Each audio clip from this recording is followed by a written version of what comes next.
नमस्कार दोस्तों, स्वागत है आपका हमारे इस चैनल ज्ञान इन हिंदी पर। दोस्तों, अगर आप अपनी लाइफ में कुछ नया सीखने की चाहत रखते हैं तो इस चैनल को अभी सब्सक्राइब कर लें। आप सभी लोग जानते हैं कि 26 मई 2024 को है संकष्टी चतुर्थी। और दोस्तों, इसी दिन किया जाने वाला पंडित जी द्वारा बताया गया 7 लोटे जल वाला उपाय आप लोगों को जरूर करना चाहिए, क्योंकि दोस्तों यह एक ऐसा उपाय है जो कि हर कभी नहीं किया जाता है। देखिए, यह दिन इतना खास होता है, इतना महत्वपूर्ण होता है। देखा गया है कभी कभी बड़े बड़े पूजा पाठ अनुष्ठान से जो मनोकामना पूर्ण नहीं होती है, वह संकष्टी चतुर्थी के दिन एक छोटे से उपाय करने से ही आपकी मनोकामना पूर्ण हो जाती है। और बहुत सारे लोगों ने इस उपाय को किया भी है और उनको इस उपाय को करने का फल भी जरूर मिला है। अगर आप लोग भी इस उपाय को इस चतुर्थी के दिन करना चाहते हैं तो आप इस उपाय को पहले अच्छे से समझ लेना, सुन लेना, उसके बाद करना। आपको इस उपाय का फल जरूर मिलेगा। दोस्तों, हम आपको यहां पर बता दें कि यह जो 7 लोटे जल वाला उपाय है, यह उपाय पंडित जी ने अपनी अभी की सीहोर की कथा में ही बताया है। और इस उपाय को करने से आपके घर में चाहे किसी भी प्रकार की दुख और समस्या क्यों ना चल रही हो, आपको उसका कारण भी नहीं पता है कि भाई यह समस्या किस कारण से चल रही है। उसका कुछ भी कारण हो सकता है, जैसे पितृदोष हो सकता है, काल सर्प दोष हो सकता है, या किसी भी तरह का मंगल दोष भी हो सकता है, और भी बहुत तरह के दोष होते हैं। कुछ भी हो सकता है, पर आपको इस उपाय को करने के लिए अपने दोष को पता लगाने की भी जरूरत नहीं है। आपके घर में किस कारण से इतनी दुख और परेशानी आ रही है, वह भी आपको पता लगाने की जरूरत नहीं है। संकष्टी चतुर्थी के दिन इस 7 लोटे जल वाला उपाय को आप लोगों को कर लेना है, क्योंकि इसी एकमात्र उपाय को करने से आपके पूरे घर परिवार में सुख और शांति हो जाएगी। आपके घर में अच्छे अच्छे काम होने लगेंगे। आपकी जो भी मनोकामना होगी वह भी धीरे धीरे करके पूर्ण होना शुरू हो जाएंगी। अब हम समझते हैं इस 7 लोटे जल वाला उपाय को आपको करना कैसे है, किसको करना है, किस समय करना है और कैसे करना है। उपाय आसान है, बस समझने वाली बात है, इसलिए ध्यान से समझिए।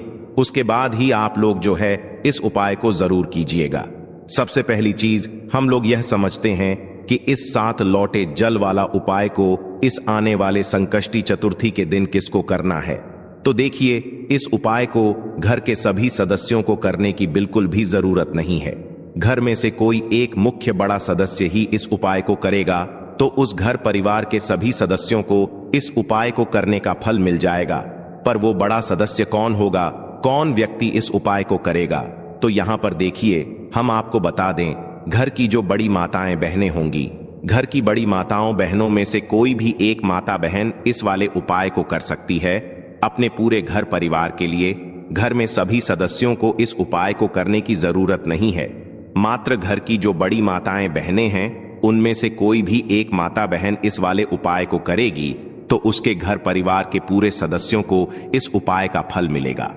अगर किसी कारणवश माताएं बहनें घर में उपस्थित ना हो या वह इस उपाय को ना कर रही हो, कुछ दिक्कत हो, तो भाई उस जगह पर फिर घर का कोई बड़ा व्यक्ति भी इस उपाय को कर सकता है। माताओं बहनों के कहने का मतलब यह था कि माताएं बहनें घर की लक्ष्मी होती है। जब घर की लक्ष्मी कोई उपाय करती है तो निश्चित ही भगवान शिव जी बहुत जल्दी प्रसन्न होते हैं और बहुत बड़ा करके भी यहां पर देते हैं। तो आप लोग ये बात समझ गए होंगे। अब हम ये बात समझते हैं कि इस वाले उपाय को हमें करना किस समय है। 7 लोटे जल वाला उपाय को हमें संकष्टी चतुर्थी के दिन करना किस समय। तो देखिए, इस उपाय को करने का जो समय है वह सुबह का समय है और शाम का समय भी है। अब देखिए, यहां पर हम मुख्य रूप से सुबह का समय नहीं बोलेंगे, क्योंकि देखिए संकष्टी चतुर्थी है और आप सभी लोग जानते हैं संकष्टी चतुर्थी के दिन का प्रदोष काल का मतलब शाम का जो समय होता है ना, इस दिन भगवान शिव जी का सबसे प्रिय दिन होता है। तो आप लोग इस 7 लोटे जल वाला उपाय को सुबह के समय भी कर सकते हो और शाम के समय प्रदोष काल में भी कर सकते हो। सुबह के समय अगर कर रहे हो तो 12 बजे तक भी अगर उपाय करोगे तो भी आपको उपाय का फल मिलेगा। वहीं अगर शाम के समय कर रहे हो तो इस दिन जरूर शाम के समय का ध्यान रखना कि शाम के 6 बजे से लेकर 7 बजे के बीच में अगर आप इस उपाय को कर सकते हो तो बिल्कुल कर लेना, पूरी कोशिश करना। पर अगर किसी कारणवश इस समय के बीच में ना कर पाओ तो 7 तई और रात 8 बजे तक भी अगर आप उपाय को करोगे तो आपको उपाय का फल जरूर मिलेगा। यह बात आपको समझ आ गई कि आप इस उपाय को सुबह और शाम दोनों समय कर सकते हो। मतलब करना आपको एक ही समय है, जरूर करना चाहिए। घर में से किसी एक भी बड़े व्यक्ति को अब इस उपाय में करना क्या है वह सबसे पहले हम लोग जान लेते हैं। तो देखिए, 7 लौटे जल वाला उपाय है। तो सीधी सी बात है कि इसमें हमें 7 लौटे जल की तो आवश्यकता पड़ेगी ही पड़ेगी। अब ये 7 लौटे जल हम लोगों को मिलेगा कहां से, हम लोगों को लेना कहां से, और इसके साथ में और कौन सी चीज है जो कि हमें उपाय में यहां पर काम आने वाली है। तो देखिए, सुबह के समय ही आप लोगों को जो है ये उपाय की तैयारी भी करनी कर लेनी है ना। सबसे पहली चीज दोस्तों, इस उपाय में आप लोगों को 7 लौटे जल के साथ में एक बेलपत्र की भी आवश्यकता होगी। मात्र एक ही बेलपत्र की आवश्यकता होगी, इससे ज्यादा बेलपत्र की आवश्यकता नहीं होगी। अगर आपका यह प्रश्न आता है कि भाई हमारे पास बेलपत्र नहीं है तो क्या करें, इसका जवाब हम आपको वीडियो के एंड में देंगे, इसलिए वीडियो को पूरा ध्यान से जरूर सुनिए। तो देखिए, सबसे पहला काम आप लोगों का क्या रहेगा कि आपको यहां पर 7 लौटा जल तैयार करना है। यहीं पर आप लोगों के मन में बहुत सारे प्रश्न आएंगे कि ये 7 लौटा जल आखिर हम तैयार कैसे करेंगे। क्या हमें 7 लौटा जल अलग अलग लेकर जाना है या एक साथ लेकर जाना है। तो देखिए, आपको 7 लौटा अलग से लेकर जाने की कोई जरूरत नहीं है। आपको अपने साथ में बस एक बाल्टी रखनी है और जरूरी नहीं है कि यह वाला जो जल है यह आप अपने घर के परिंदे से ले, क्योंकि परिंदे में हो सकता है कि भाई इतना ज्यादा जल ना हो। अगर है आपके घर के परिंदे में इतना ज्यादा जल तो भाई आप अपने घर के परिंदे से ही जो है मतलब इस वाले जल को लें इस वाले उपाय को करने के लिए। और अगर नहीं है तो फिर भाई आप किसी हैंडपंप से भी इस वाले जल को ले सकते हैं, या आपके घर में अगर कोई बोरिंग वगैरह है तो भी वहां से भी आप लोग इस जल को ले सकते हैं। तो इस 7 लौटे जल वाले उपाय को करने के लिए आप लोगों को जो 7 लौटा जल लेना है वो एक बाल्टी में भर लेना है, जिसके अंदर 7 लौटा जल आ जाए। आपको अपने साथ में रखना एक ही लौटा है, बस अपनी बाल्टी के अंदर उतना जल भर लेना है कि भाई उस बाल्टी के अंदर 7 लौटा जल आ जाए, है ना। तो भाई उस बाल्टी के अंदर या जो भी आपके पास पात्र हो जिसके अंदर 7 लौटा जल बन जाए, आपको अपने उस पात्र के अंदर जल भर लेना है। और चाहो अपने साथ में एक खाली लोटा रख लो, चाहो तो उसे भरकर भी रख सकते हो, पर खाली रखोगे तो भी दिक्कत वाली बात नहीं है, क्योंकि आप अपने साथ में जल लेकर जा रहे हो, है ना। तो अपने साथ में एक लोटा रख लेना और जो है 7 लौटा जल जिसके जिस पात्र के अंदर अभी आपने रखा है उसे तैयार करके रख लेना। इसके साथ में दोस्तों एक बिलपत्र आप लोगों को जरूर रख लेनी है। देखो, संकष्टी चतुर्थी का दिन रहेगा तो बेचने वाले आप लोगों को बहुत आसानी से मिल जाएंगे, इसीलिए यह बहाना बिल्कुल भी नहीं चलेगा कि भाई बेलपत्र ना मिले तो क्या करें। हम आपको आखिरी में बताएंगे, पर कोशिश आप यही करना कि आप लोग पहले बेलपत्र ढूंढने की पूरी कोशिश कर लो, आपको बेलपत्र मिल जाए इस उपाय को करने के लिए। और चाहिए भी कितनी बेलपत्र, मात्र एक ही बेलपत्र चाहिए और ज्यादा नहीं चाहिए। तो एक बेलपत्र और अपना 7 लौटा जल तैयार करके आपको प्रातःकाल सुबह सुबह स्नान करके शुद्ध होकर शुद्धता का विशेष रूप से ध्यान रखना उपाय को करते समय, और पहुंच जाना अपने घर के पास में जो भी शिव मंदिर हो, शिवालय हो, जहां पर शिवलिंग विराजित हो वहां पर। देखो, इस दिन अमावस्या रहेगी तो शिव जी के मंदिर में भीड़ भी रहेगी, तो इसीलिए कोशिश करना जल्दी से जल्दी उपाय कर लो ताकि मंदिर में भीड़ ना रहे और आप आराम से मतलब अच्छे से आनंदमय होकर जो है इस वाले उपाय को कर सको। तो भाई सबसे पहले तो आपको भगवान शिव जी के मंदिर के अंदर प्रवेश करना है, भगवान शिव जी के दर्शन करना है, उनसे निवेदन करना है, विनती करना है, और सबसे पहले जाकर दोस्तों आप लोगों को अपना ये वाला उपाय कर लेना है। जरूरी नहीं है कि भाई आप सिर्फ उपाय की सामग्री के लिए लेकर जाओ, आप अपने साथ में संकष्टी चतुर्थी के दिन जो भी आप भगवान शिव जी की पूजन अर्चना करना चाहते हो वो सारी सामग्रियां लेकर जा सकते हो। पर उपाय की जो सामग्री है, जो कि 7 लौटा जल और एक बेलपत्र, ये आप लोगों को अलग से ही लेकर जाना है। 7 लौटा ही लेकर नहीं जाना है, आपको मात्र 7 लौटा जल लेकर जाना है। कहने का मतलब यह है कि जिस पात्र के अंदर 7 लौटा जल बन जाए, आपको उस पात्र के अंदर एक साथ वह जल भरकर लेकर जाना है और अपने साथ में खाली लौटा भगवान शिव जी के मंदिर के अंदर लेकर पहुंच जाना है। आप भगवान के दर्शन कर लो, दर्शन करने के बाद शिव जी के शिवलिंग के पास में बैठ जाओ, क्योंकि उपाय को करने में थोड़ा सा समय लगेगा। शिवलिंग के सामने भी बैठ सकते हो या कहीं पर पास में भी बैठ सकते हो, पर पास में ही बैठना, इस बात का आप लोग ध्यान रखना। तो सबसे पहला काम आप लोगों का क्या रहेगा, वो ध्यान से सुनो। देखो, आप अपने साथ में 2 चीजें लेकर आए हो, एक बेलपत्र और 7 लौटा जल, है ना, जिसमें से अभी हमें सबसे पहले जो काम पड़ेगा वो पड़ेगा दोस्तों एक बेलपत्र से, है ना। तो अपनी वह बेलपत्र निकाल लो, और जो बेलपत्र आप इस उपाय में प्रयोग कर रहे हो ना, उस बेलपत्र को ध्यान से देख लेना। वो टूटी हुई कटी पीटी नहीं होनी चाहिए, बिल्कुल अच्छी वाली बेलपत्र होनी चाहिए, क्योंकि उपाय का फल भी आपको इतना अच्छा मिलेगा जिसकी आपने कभी कल्पना भी नहीं करी होगी, है ना। तो आपने एक बेलपत्र लेना है। उस बेलपत्र को सबसे पहले आपको माता अशोक सुंदर जी वाले स्थान पर चढ़ा देना है। भगवान शिव जी का नाम लेते हुए माता अशोक सुंदर जी का जो स्थान होता है वो जलाधारी के बिल्कुल बीचों बीच में होता है, मतलब शिवलिंग होती है, शिवलिंग की जलाधारी होती है। जलाधारी के बिल्कुल बीचों बीच का जो स्थान होता है न, वो होता है माता अशोक सुंदरी जी का स्थान। कहां पर होता है? माता अशोक सुंदरी जी का स्थान जो बिल्कुल जलाधारी के बिल्कुल बीचों बीच में होता है ना, वो स्थान होता है शिव जी की सबसे छोटी बेटी का।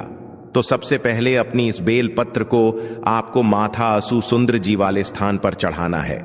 ध्यान इस बात का रखना है कि भाई इस बेल पत्र की जो डंडी का मुख होगा, इस डंडी का मुख जो है आपको जलाधारी की तरफ करके ही रखना है, जहां से जल बहता है और नीचे गिरता है। इस तरीके से आपको अपनी इस एक बेलपत्र को माता अशोक चंद्र जी वाले स्थान पर समर्पित कर देना है, डंडी का मुख जलाधारी की तरफ करके। अब दोस्तों कुछ सेकंड इसे समर्पित रहने देना, जैसे कि 5 से 10 सेकंड तक आप इस बेलपत्र को माता असुसुंद जी वाले स्थान पर समर्पित रहने देना। उस समय के बीच में आप श्री शिवाय नमस्तुभ्यम का जाप करना। जैसे ही 5 से 10 सेकंड हो जाते हैं, भाई इसी बेलपत्र को आपको वापस से उठाना है। क्या करना है? इसी बेलपत्र को आपको वापस से उठाना है। अब इस बेलपत्र को आपको शिव जी पर चढ़ाना है। एक ही बेलपत्र रहेगी जिसे पहले माता असुचंद्र जी वाले स्थान पर चढ़ाना है, फिर इसी बेलपत्र को उठाकर आपको शिव जी की शिवलिंग पर चढ़ाना है। बस ध्यान इस बात का रखना है कि जब आप इस बेलपत्र को भगवान शिव जी की शिवलिंग के ऊपर चढ़ाओगे तो इस बेलपत्र की डंडी का मुख आपकी विपरीत दिशा में हो, मतलब कि इस बेलपत्र की बीच वाली बड़ी पत्ती का मुख आपकी तरफ हो। आप जिस तरफ से भी इस बेलपत्र को शिवलिंग पर चढ़ाना है उस तरफ हो, और डंडी का मुख आपके सामने जो भी दिशा हो उस दिशा में जो है आपको इस बेलपत्र की डंडी का मुख करके रखना है। बस ध्यान रखना, बीच वाली बड़ी पत्ती का मुख आपकी तरफ करके आप लोगों को इस बेलपत्र को शिव जी के शिवलिंग के ऊपर समर्पित कर देना है। जैसे ही इस बेलपत्र को शिव जी की शिवलिंग के ऊपर समर्पित कर देते हो, आप अपना वह पात्र अपने सामने रख लेना। जिस पात्र में आप 7 लौट जल लेकर आए हुए हो वो अपने सामने रख लेना, और अपना वह खाली लौटा या जो भी भरा लौटा एक लेकर आए हो, एक ही लौटा लेकर आना है, ज्यादा लेकर नहीं आना है। मात्र 7 लौटा जल की हमें आवश्यकता है, यहाँ पर 7 लौटे की आवश्यकता नहीं है। तो आपको अपना वह लौटा लेना है और अपनी उस बाल्टी में से, उस पात्र में से पहला लोटा जल भरना है। क्या करना है? पहला लोटा जल भरना है, और उस पहले लोटे जल को आपको भगवान शिव जी की शिवलिंग के ऊपर एक धारा से धीरे धीरे करके चढ़ा देना है। उपाय को करने में जल्दबाजी बिल्कुल मत करना। ये बिल्कुल मत सोचना कि भाई 7 लोटा जल है तो बहुत समय लगेगा तो हम जल्दी जल्दी में चढ़ा दें।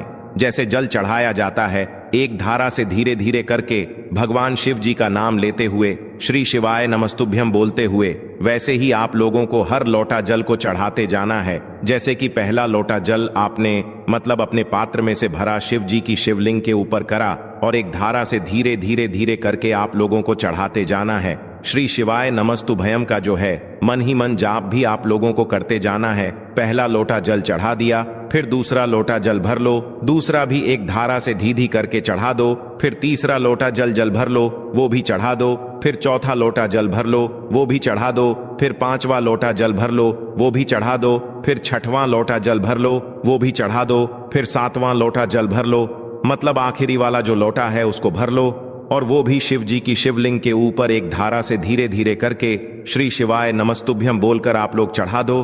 जैसे ही आप लोगों के ये 7 लोटा जल चढ़ जाता है, अब आपके पात्र में जो भी बाकी बचा हुआ जल हो उसको चढ़ाने की जरूरत नहीं है। मात्र 7 लोटा ही आप लोगों को जल चढ़ाना है। इस बात का आप लोग ध्यान रखना।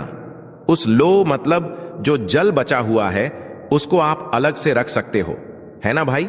जैसे ही आप लोग अपना 7 लोटा जल चढ़ा देते हो, भगवान शिव जी की शिवलिंग के ऊपर, सिर्फ और सिर्फ शिवलिंग के ऊपर ही ये 7 लोटा जल चढ़ेगा और कहीं पर भी नहीं चढ़ेगा।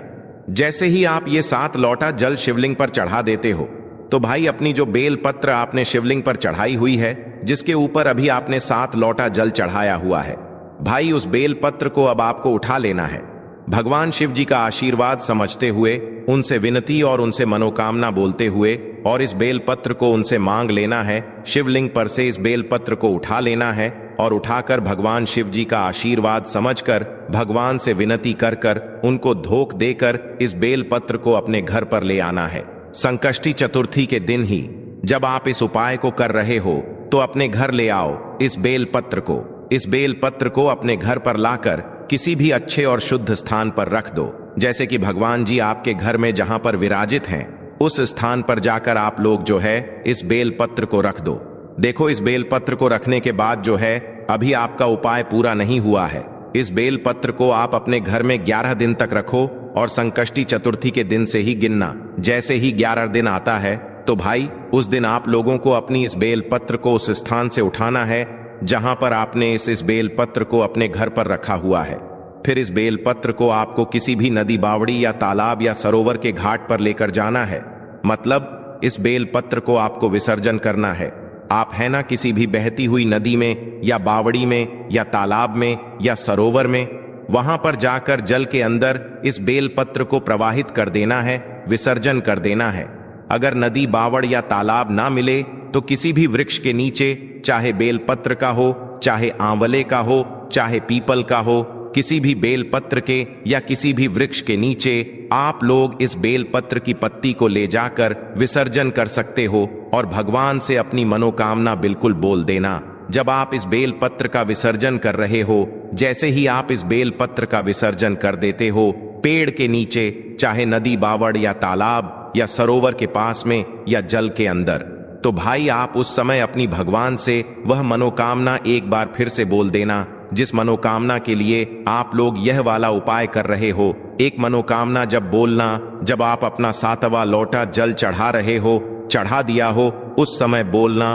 और एक मनोकामना जब भी बोल देना जब आप इस बेल पत्र का विसर्जन कर रहे हो, तो विसर्जन करने के बाद भगवान से प्रार्थना करने के बाद अब जाकर आपका यह उपाय पूर्ण हो जाता है। इस उपाय का जो आपको फल है ना, वो दोस्तों बहुत ही जल्दी मिल जाएगा।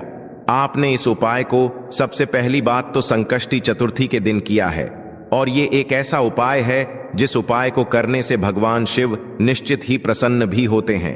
अब दोस्तों, आपकी मनोकामना बहुत ही जल्द पूर्ण हो जाएगी। कोई भी समस्या है कमेंट करके पूछ सकते हो।